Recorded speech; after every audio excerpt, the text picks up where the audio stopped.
Hello everyone, in this video I will guide you how you can add a reject store on your TranZact. So multiple organizations keep their main stock store and reject store segregated. So on TranZact you can manage the reject store as well.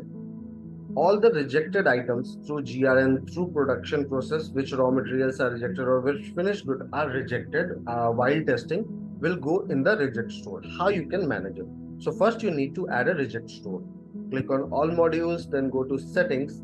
Here you need to go to inventory. Now once I come in inventory, please check here is the rejected goods store. Click on this. Now here only one store is added. What I will do, I will quickly just go ahead and click add reject store and add a reject store here. So this will be a scrap store. I will just go ahead and fill the detail.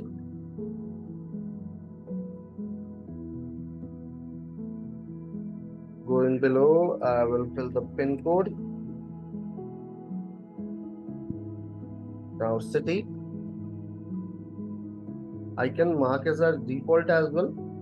Click on save.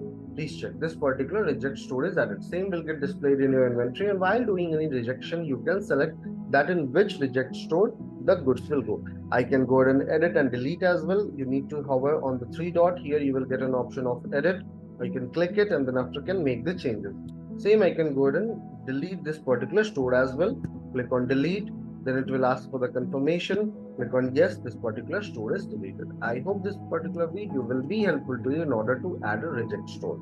Have a good day ahead.